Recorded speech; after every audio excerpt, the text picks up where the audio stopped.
Bonjour frères en Christ, passons à un autre message du jour. Avant cela, aidez-nous en vous abonnant et en aimant cette vidéo et partagez-la également avec un autre frère. La rencontre de Jésus avec Moïse et Élie sur le mont de la Transfiguration est l'un des événements les plus mystérieux et significatifs racontés dans le Nouveau Testament. Il existe des lieux sur terre qui semblent être touchés par le surnaturel, comme s'ils étaient plus proches du ciel, et le mont de la Transfiguration en est sans aucun doute un. En cet endroit sacré, la barrière entre le terrestre et le divin semble disparaître momentanément, permettant une vision extraordinaire du céleste. La Transfiguration est l'un des événements les plus énigmatiques et profonds auxquels les disciples Pierre, Jacques et Jean ont été témoins. Jésus les a conduits sur une haute montagne, sans révéler ce qui allait se passer. Une fois au sommet, ces trois disciples ont été témoins d'une vision surprenante. Jésus, le maître qu'ils avaient suivi, s'est transformé sous leurs yeux. Son visage brillait comme le soleil et ses vêtements sont devenus d'un blanc éclatant, irradiant une lumière céleste. Ce qui a rendu ce moment encore plus étonnant, c'est l'apparition de deux grandes figures de l'Ancien Testament, Moïse, le donateur de la loi, et Élie, le prophète qui représentait tous les prophètes. Ces deux personnages, qui avaient vécu des siècles auparavant, se sont présentés aux côtés de Jésus et ont conversé avec lui comme s'ils étaient de vieux amis. La scène a laissé les disciples sans voix, impressionnés par la révélation de la gloire divine qui émanait de Jésus, révélant sa véritable nature. Matthieu 17h2 décrit ce moment en disant « Il fut transfiguré devant eux, son visage resplendit comme le soleil, et ses vêtements devinrent blancs comme la lumière. » Cet événement n'a pas seulement surpris les disciples, mais il a également transmis un message profond pour nous tous. Jésus n'est pas seulement un maître ou un guérisseur, il est la manifestation de la gloire de Dieu sur terre, intimement liée à l'histoire et aux promesses d'Israël. La rencontre sur la montagne n'était pas simplement une vision extraordinaire, mais une révélation du rôle de Jésus dans l'accomplissement des Écritures. La présence de Moïse et d'Élie souligne la continuité entre la loi, les prophètes et l'Évangile. Et bien que l'expérience ait été brève, le message reste clair, Jésus est l'aboutissement de l'histoire du salut que Dieu avait tissé au fil des siècles. Ainsi, le mont de la Transfiguration nous invite à réfléchir sur la connexion entre le divin et l'humain, et comment, à des moments spécifiques, cette ligne devient floue, nous révélant la véritable nature de Jésus et sa mission dans le monde.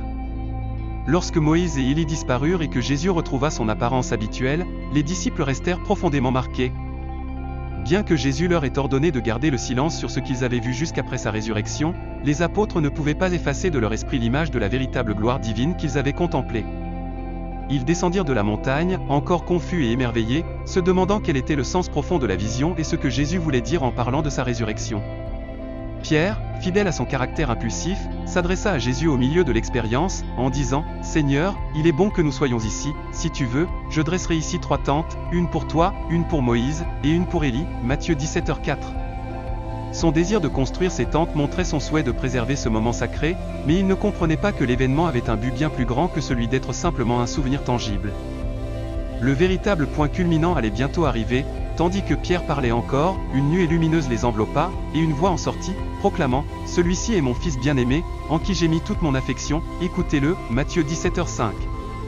Cette déclaration céleste rappelle un autre moment crucial, le baptême de Jésus, lorsque la même voix s'était fait entendre depuis les cieux, Matthieu 3h17. Cette affirmation divine ne laissait aucun doute sur l'identité et la mission de Jésus. Cependant, Jésus ordonna à ses disciples de garder le secret sur ce qu'ils avaient vu jusqu'après sa résurrection, soulignant que la transfiguration n'était qu'un avant-goût de la gloire à venir. Les disciples, bien qu'obéissants, ne pouvaient s'empêcher de discuter entre eux du sens de la résurrection et de son lien avec ce qu'ils avaient vu, Matthieu 17, 9-10. La connexion entre Moïse et Jésus lors de la transfiguration est profondément symbolique.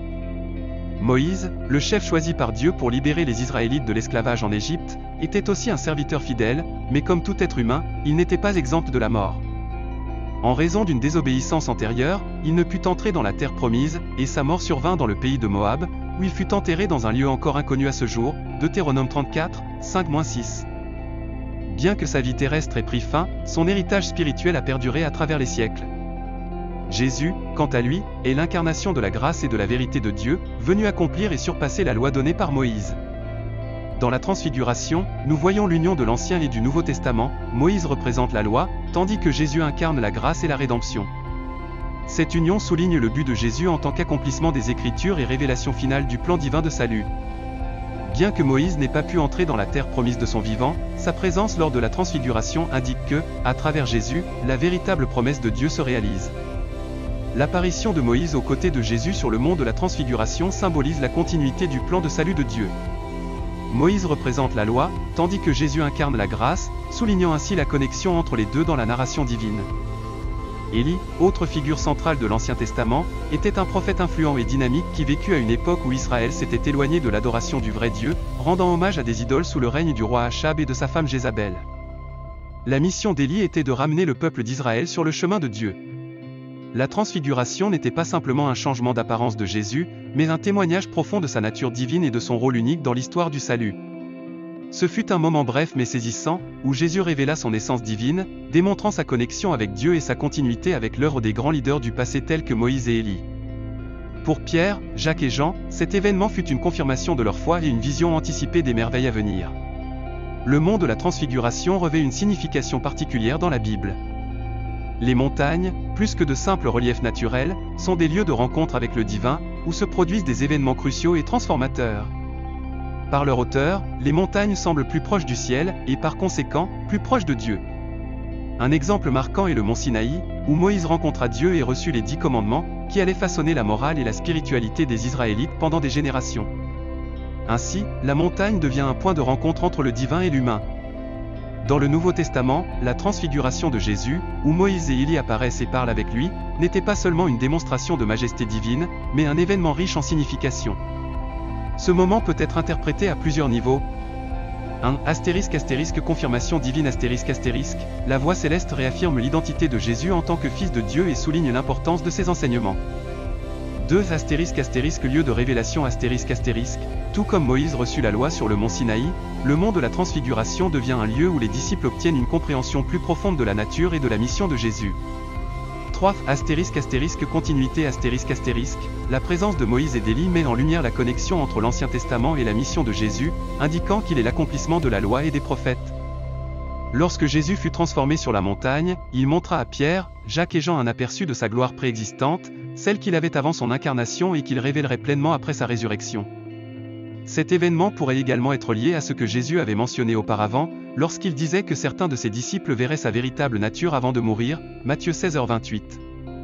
La Bible ne fournit pas de récit détaillé de la conversation entre Jésus, Moïse et Élie. Cependant, nous savons par l'évangile de Luc qu'ils sont apparus en gloire et ont parlé avec Jésus de son départ qu'il allait accomplir à Jérusalem, Luc 9, 30-31.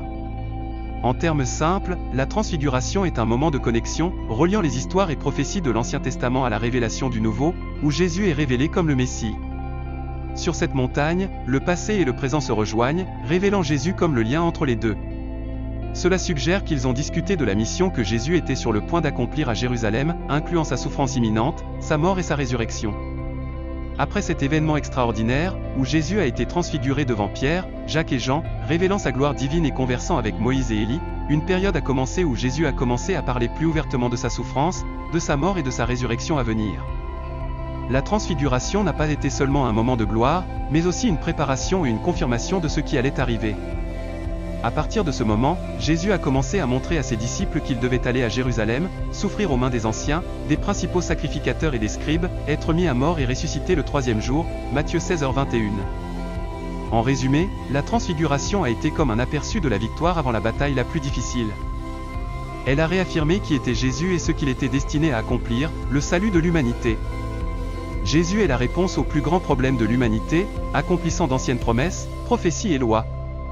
Par lui, le salut est devenu possible et l'amour de Dieu a été pleinement révélé.